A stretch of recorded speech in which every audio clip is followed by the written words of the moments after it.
사순절 네 번째 주일 하나님을 예배하러 나오신 여러분 모두에게 하나님 우리 아버지와 주 예수께서 주시는 은혜와 평화가 함께 하시길 기원합니다. 한 해의 농사를 지으려면 종자가 있어야 합니다. 그래서 농부는 한 해의 수확이 있을 때 가장 먼저 다음 해 농사를 위해 좋은 종자부터 남겨둡니다. 예전과 달리 요즘은 종자만 특별히 따로 취급하는 곳이 많아져서 한 해의 수확물을 모두 처분해도 상관없지만 그렇다고 해서 종자 자체가 없어도 되는 것은 아닙니다. 어디서 수급을 하든 종자가 있어야 다시 농사를 지을 수 있습니다. 이러한 농사 원리는 복음에도 있습니다. 오늘 우리라는 열매가 있게 된 것은 복음의 종자가 있었기 때문입니다. 복음의 첫 종자는 예수님이십니다. 예수께서 한 알의 복음의 종자가 되어 많은 생명의 열매를 맺으셨고 또 그 열매들이 복음의 종자가 되어서 또 다른 열매 맺기를 반복하다가 오늘 우리라는 열매에까지 이르게 된 것입니다. 오늘은 이 종자와 열매 이야기를 하려고 합니다. 오늘 본문은 이렇게 시작합니다. 명절에 예배하러 올라온 사람 중에 헬라인 몇이 있는데, 여기서 명절은 과거 이스라엘의 출애굽 구원 대사를 기리는 유월절을 말하는 것입니다. 바로 그 유월절에 하나님을 예배하러 온 사람들 중에 헬라인, 곧 이방인들도 있었습니다. 지금부터는 헬라인을 제가 이방인으로 바꾸어서 말씀드리겠습니다. 이들은 유대교로 개종한 이방인들인데요. 유월절을 맞아 성지 순례차 예루살렘을 방문한 것입니다. 그런 이방인 몇 사람이 예수님의 제자인 빌립을 찾아가서 예수님 뵙기를 청합니다. 이들이 왜 예수님 뵙기를 청했을까요? 이방인들이잖아요. 공생애 중에 예수님을 찾아온 사람들이 간혹 있었습니다. 마가복음 10장 17절 이하를 보시면 어떤 부자가 예수님을 찾아와 영생에 대한 질문을 던집니다. 또 요한복음 3장 1절 이하에는 백성의 어른인 니고데모가 큰 가르침을 얻기 위해서 밤중에 예수님을 찾아오죠. 오늘 본문의 이방인들도 앞서 찾아온 사람들처럼 소문으로만 들었던 예수님께 무언가 여쭤보기 위해 뵙기를 청했을 것입니다. 빌립은 먼저 안드레에게 가서 이 말을 하고 두 사람이 함께 가서 예수님께 이와 같은 사실을 전합니다. 이방인들의 청을 전해 들으신 예수님은 그런데 전혀 엉뚱한 말씀을 하십니다. 인자가 영광을 얻을 때가 왔도다. 여기서 인자는 그리스도를 가리킵니다. 그리스도가 영광을 얻을 때가 왔도다. 이방인들이 뵙기를 청한다고 전해 들었으면 만나겠다, 만나지 않겠다, 지금은 바쁘니 다음에 오라, 뭔가 분명하게 의사를 밝히셔야 하는데 갑자기 예수님은 혼자 생뚱맞은 말씀을 하십니다. 인자가 영광을 얻을 때가 왔도다. 그런데 이 말씀은 엉뚱한 말씀도 생뚱맞은 말씀도 아닙니다. 예수님은 이방인들이 예수님을 뵙자고 청한 것을 때를 알리는 알람 소리로 들으셨습니다. 여러분, 언제 딱 때에 일어나려면 알람 소리를 맞춰놔야 되잖아요. 제가 새벽 기도에 설교하러 나오려면, 인도하러 나오려면 항상 그 시간에 때를 알리는 알람을 설정해 놔야 합니다. 근데 예수님은 이방인들이 예수님을 뵙자고 이렇게 청한 것을 마침 어떤 때를 알리는 알람 소리로 들으신 것입니다. 요한복음은요, 때를 매우 강조합니다. 요한복음 2장을 보면 가나 혼인잔치에서 어머니 마리아가 포도주가 떨어졌다고 했을 때 예수님은 또 생뚱맞은 말씀을 하시죠. 내 때가 아직 이르지 않았다. 그리고 요한복음 7장을 보시면요, 예수님께서 성전에 들어가셔서 종교 지도자들을 향해서 아버지께서 나를 보내셨다 이렇게 말씀을 하셨어요. 그 종교 지도자들이 듣기에 이게 굉장히 신성모독적 발언 아니에요? 아버지께서 나를 보내셨다. 자기가 하나님의 아들이라고 그런 거예요. 근데 이 종교 지도자들은 그걸 인정할 수 없는 거죠. 그러면 예수님의 그 도발적인 발언에 종교 지도자들이 어떤 조처를 취해야 되는데 그러지 않고 그냥 아무도 손을 대는 사람이 없었어요. 요한은 그 이유가 그의 때가 아직 이르지 않았기 때문이라고 합니다. 뭔진 모르겠지만 요한복음은 자꾸 그 때를 강조합니다.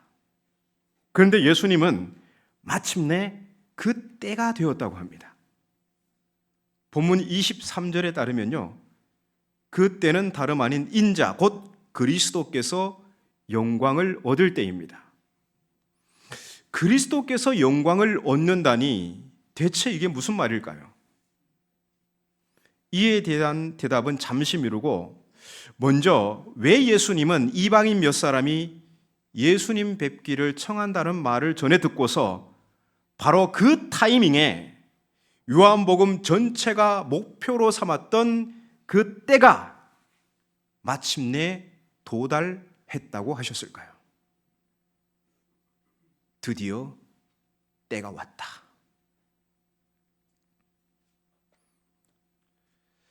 예수님은요, 이스라엘 본토 그 우리에 있는 양들만을 위해서 오신 것이 아니라 이스라엘 우리에 속하지 않은 다른 양들을 위해서도 오셨기 때문입니다. 마침내 다른 양들, 즉 이방인들까지도 예수님을 찾아온 것이죠. 예수님은 바로 이 시점을 비로소 인자가 영광을 얻을 때가 되었다고 직감하신 것입니다. 그렇다면 예수께서 영광을 얻는다는 게 도대체 무엇일까요? 그것은 죽을 때가 왔다는 뜻입니다. 오늘 본문 마지막 구절인 33절은 앞에 모든 내용을 받아서 다음과 같이 정리하죠. 이렇게 말씀하시면 자기가 어떠한 죽음으로 죽을 것을 보이심이로라. 그래서 인자가 영광을 얻을 때는 24절 말씀처럼 한 알의 밀알이 땅에 떨어져 죽어야 할 때이고 32절 말씀과 같이 땅에서 들려야 할 때입니다. 이 땅에서 들려야 할 때는 십자가의 장대에 높이 들려 죽으시는 그 사건을 말하는 것입니다. 그런데 어떻게 죽음이 영광일 수 있을까요? 여러분 지금 표정을 보니까 난 죽기 싫습니다. 그게 뭐 아무리 영광이라 할지라도 난 죽기 싫습니다. 이런 표정 같은데요. 어떻게 죽음이 영광일 수 있을까? 본문 24절은 이 말씀의 의미를 보충하고 있는데요. 24절을 함께 읽어보겠습니다. 시작. 내가 진실로 진실로 너희에게 이르노니 한 알의 밀이 땅에 떨어져 죽지 아니하면 한 알 그대로 있고 죽으면 많은 열매를 맺느니라. 아멘. 예수님의 평범하고도 심오한 농사 비유입니다. 이 비유에 따르면 죽음이 영광인 것은 많은 열매를 맺는 신비의 과정이기 때문입니다. 이 비유에서 한 알의 밀은 예수님을 가리키는 거죠.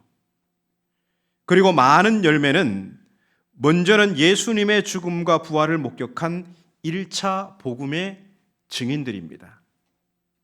이 1차 복음의 증인들은 예수께서 죽음으로 맺은 많은 생명의 열매들이죠.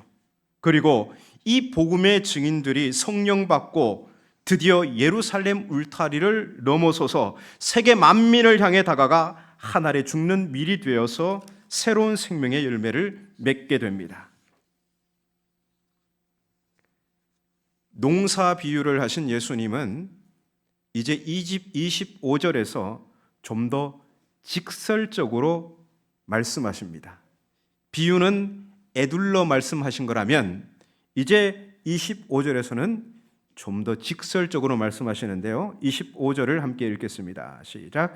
자기의 생명을 사랑하는 자는 잃어버릴 것이요 이 세상에서 자기의 생명을 미워하는 자는 영생하도록 보존하리라. 아멘. 여러분, 이 요한복음의 25절 이 말씀을 읽으니까 공관복음서 마태, 마가, 누가 이 공관복음서의 어떤 말씀을 떠올리지 않습니까? 예, 친절하게도 화면에 나와 있습니다. 함께 읽어볼까요? 시작. 누구든지 자기 목숨을 구원하고자 하면 잃을 것이요 누구든지 나와 복음을 위하여 자기 목숨을 잃으면 구원하리라. 아멘. 근데 요한복음 12장 25절에서는요 이렇게 표현하죠. 자기의 생명을 사랑하는 자는 잃어버릴 것이요 그리고 이 세상에서 자기 생명을 미워하는 자는 영생하도록 보존하리라. 여러분, 내 생명이 미운 사람 있습니까? 그럼 이거 순종할 수 없는 말씀이잖아요. 내가 얼마나 소중한데, 내 옆에 있는 사람도 소중하고 내 가족도 소중하고 우리 신앙의 동료의 생명도 얼마나 소중합니까? 그런데 예수님은 자기 생명을 사랑하는 자는 잃어버리고 자기 생명을 미워하는 자는 영생하도록 그 생명을 보존할 수 있다고 하십니다. 이게 무슨 말일까요? 자기 생명을 미워하라는 것과 자기 목숨을 잃어버리라는 이 요구는요, 생물학적 자기 생명을 무가치하게 여기라는 말씀이 아닙니다. 영생을 가로막고 구원을 방해하는 현세적 기복 욕망에 충실한, 곧 목숨을 위해서 무엇을 먹을까 마실까, 몸을 위해서 무엇을 입을까에 몰두한 그러한 자기 생명, 그것을 미워하라는 것입니다. 현세적 욕망에 충실한 삶은요, 결코 하나님의 뜻을 위해서 자기 욕망을 죽일 수 없습니다. 그러한 삶의 결과가 뭡니까? 그거는 죽음이에요. 오히려 그게 역설적으로. 여러분은 구원의 확신이 있으십니까? 별로 없는 것 같습니다. 하지만 여러분, 안타깝게도 구원은 자기 확신으로 획득하는 것은 아닙니다.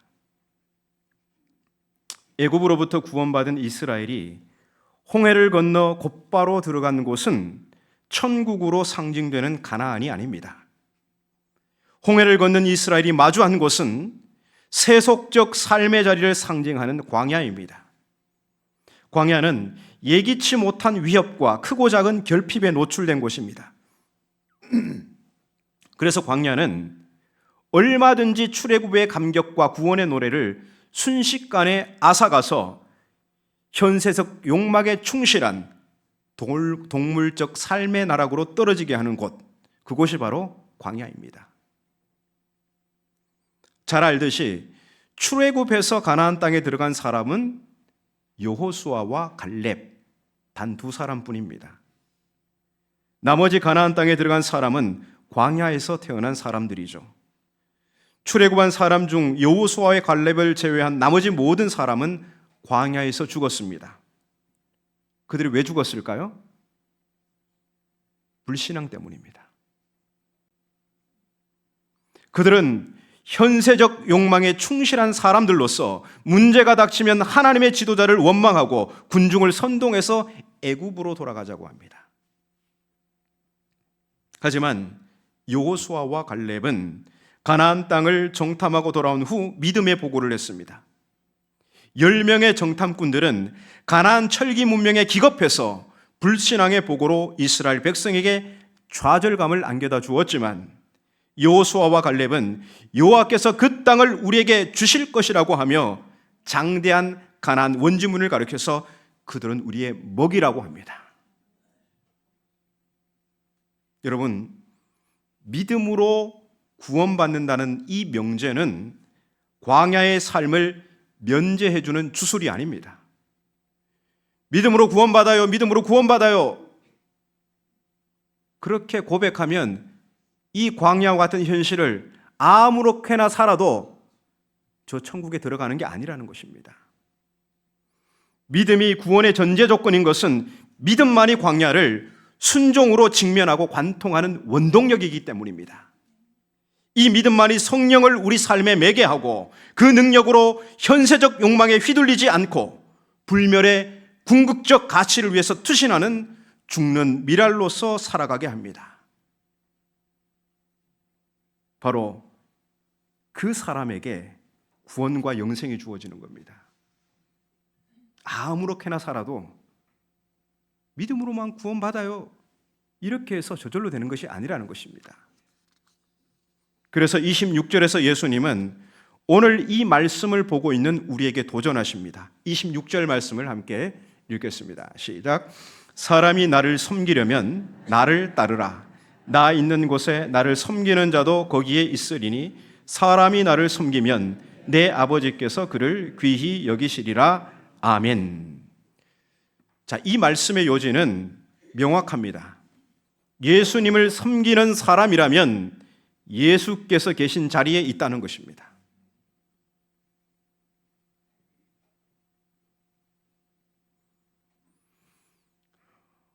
예수님께서 계신 자리가 어디이죠? 죽는 미랄의 자리입니다. 예수님을 섬긴다고 하면서 죽는 미래의 자리를 거부하는 것은 위선입니다. 죽는 미랄의 자리가 예수님이 계신 곳이며 예수님을 섬기는 자는 예수님을 따라 자신도 죽는 미랄의 자리로 걸어가야 합니다. 예수께서 계신 섬김과 죽음의 자리를 배척하고 높은 자리와 대접받는 자리를 좋아하며 주님을 섬긴다고 한들 그것은 한낱 스스로를 속이는 일에 불과합니다. 물론 죽는 미랄의 자리, 곧 골고다를 향해 걸어가는 길은 예수님의 굳은 결의마저도 잠시 주춤하게 했습니다. 27절을 함께 읽어보겠습니다. 27절입니다. 시작. 지금 내 마음이 괴로우니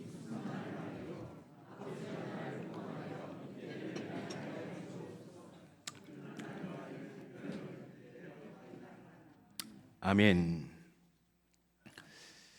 27절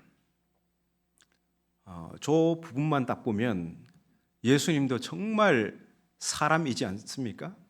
인자라는 말의 뜻은요, 그리스도, 메시아, 그리스도라는 뜻도 있지만 그냥 사람이라는 뜻도 있습니다.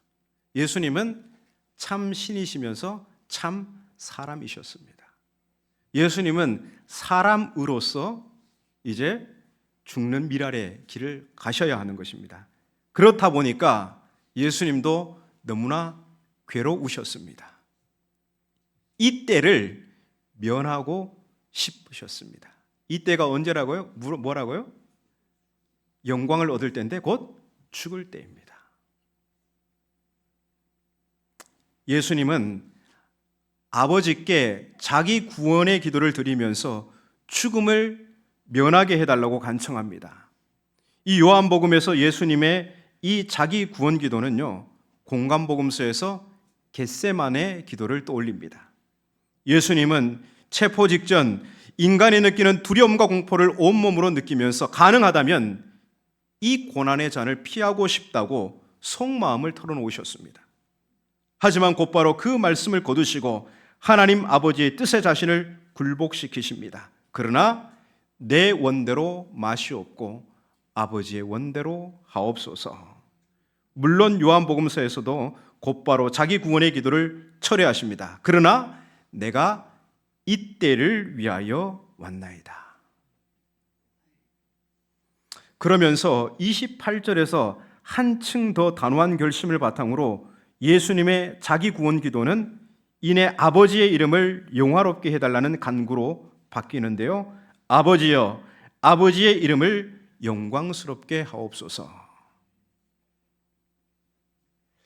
예수님께서 아버지의 이름을 영화롭게 하는 길은 무엇일까요? 그것은 죽는 미랄의 길을 순종으로 걸어가는 것입니다. 그 사명을 완수해야지만이 하나님의 이름이 영화롭게 되는 것입니다. 그래서 예수님은 자신이 아버지의 뜻에 순종하도록 아버지께서 도와주셔서 당신의 이름이 영화롭게 해달라고 간구하십니다. 예수님도 아버지의 도움이 필요하다고 절절히 간청하시는 겁니다. 이렇게 아버지의 이름을 영화롭게 해달라는 간구가 들어지는 동시에 하늘에서 소리가 들려옵니다. 내가 이미 내 이름을 영광스럽게 하였고 또다시 내 이름을 영광스럽게 하리라. 예수님께서 자기 구원 기도를 철회하시고 곧바로 하나님 아버지의 이름을 영화롭게 해달라고 간구하시자 천상에서 들려오는 성부의 음성은 즉각적인 기도 응답입니다. 그 응답 내용은 아들 예수께서 아버지의 뜻에 순종할 수 있도록 아버지께서 도와주셔서 당신의 이름을 영화롭게 하실 거라는 응답입니다. 그런데 29절은 이 천상의 음성은 예수님에게만 명확하게 들렸음을 알려주고 있습니다.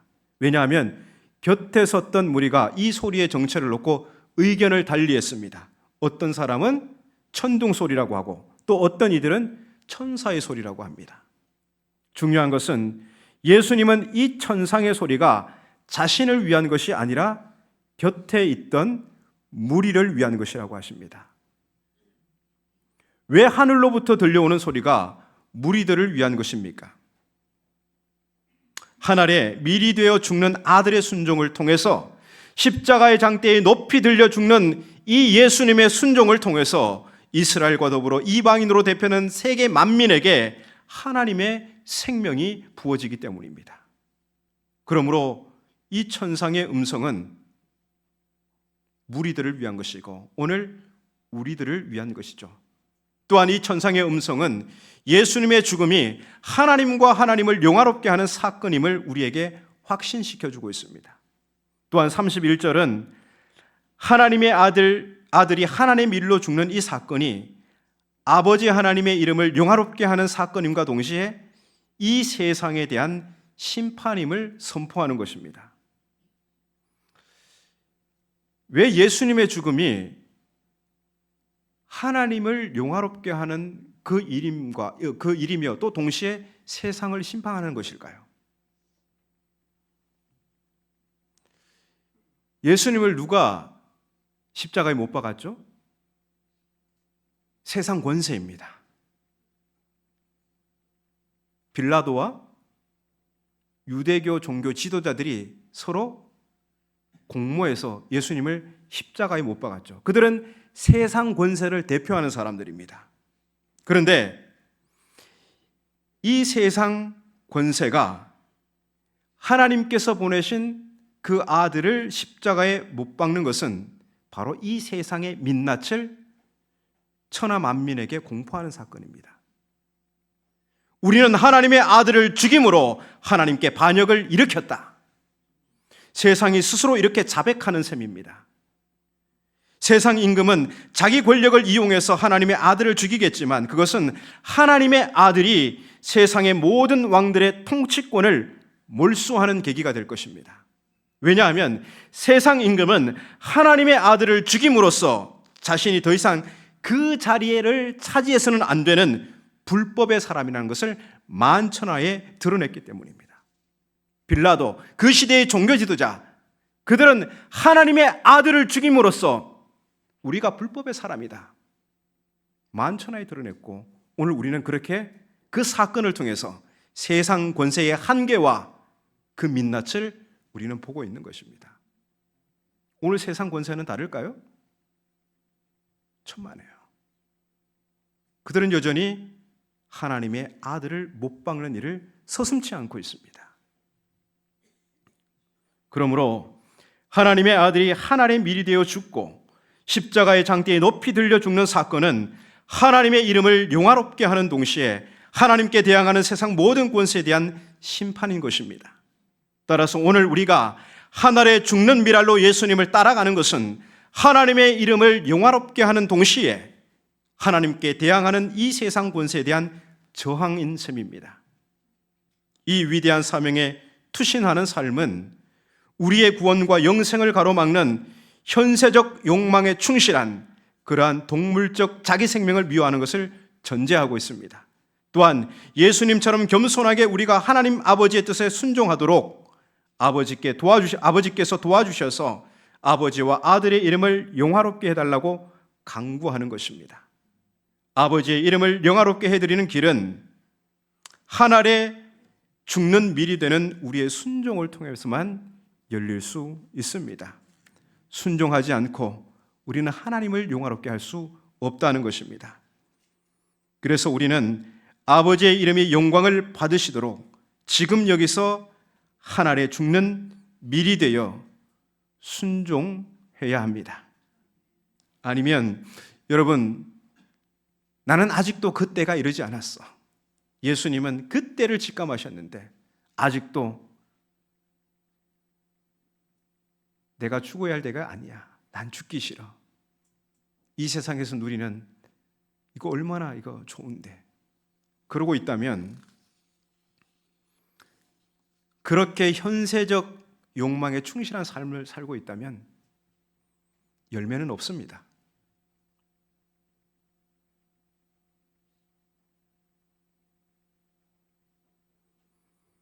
우리가 살아가는 모든 삶의 자리는 아버지와 아들의 이름을 영화롭게 해드리기 위해 하나님의 밀로 죽어가는 자리입니다.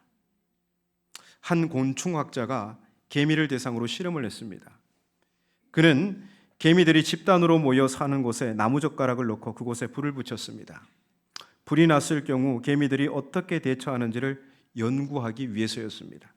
그러자 뜻밖의 일이 일어납니다. 불을 끄는 방법을 몰라 당황할 것이라는 예상을 깨고 개미들이 일사불란하게 움직이기 시작한 것입니다. 처음으로 불을 발견한 개미가 자신의 몸을 불 속으로 내던졌고 다음 개미들도 마찬가지로 불 속으로 뛰어들었습니다. 그러자 불꽃이 점점 약해졌습니다. 개미의 몸을 이루고 있는 키틴질이 불에 타면서 불꽃을 줄이는 소화물질로 변화된 것입니다. 이처럼 개미와 같은 미물의 세계에도 자신을 불사르는 죽음이 많은 생명을 살리는 이 복음의 역설이 작용하고 있습니다. 우리 사순절 네 번째 주일을 보내고 있습니다. 현세적 욕망에 충실한 사람은 내가 죽지 않고 남들이 죽기를 강요하며 복음의 사명을 가볍게 여깁니다. 하지만 아버지의 뜻을 마음에 품은 사람은 내가 져야 할 십자가가 무거워 잠시 주춤할 수는 있어도 이내 자신의 연약함을 아버지께 의탁하며 내가 순종으로 아버지의 뜻을 이루어 아버지와 아들의 이름을 영화롭게 해달라고 간구합니다. 지금이 아버지와 아들의 이름을 영화롭게 할 때입니다. 제가 예전에 한 드라마를 볼 때 이런 대사가 있었습니다. 불의한 권력과 타협하는 경찰의 이야기였는데요. 열혈사제라는 드라마였는데요. 그때 그 김남국인가요? 그 사람이 그 경찰서에서 자기들의 그 윗선의 권력에 그냥 굴복하고 그 불의에 타협하는 그들을 보면서 이런 대사를 던집니다.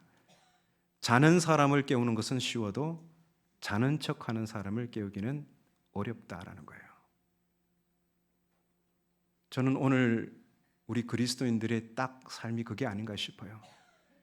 여러분 설교 안 들어도 우리가 무엇을 해야 하는지 알고 있잖아요. 수없이 들었잖아요. 예수님을 따르는 길이 무엇인가 수없이 들었어요. 그렇다면 그것은 잠자는 게 아니라 알면서도 행하지 않은 것은 자는 척하는 것입니다. 이 자는 척하는 사람을 흔들어 깨우기란 너무나 어렵습니다. 아버지와 아들의 이름이 영화롭게 되는 길은 흔들어 깨우는 말씀 앞에 우리가 순종하는 방법밖에 없습니다. 즉 복음의 열매인 우리가 이제 하늘에 죽는 종자가 되어야 한다는 것입니다. 오늘 우리네 교회들은 이미 맺힌 열매는 많은데 열매를 맺을 종자가 부족합니다.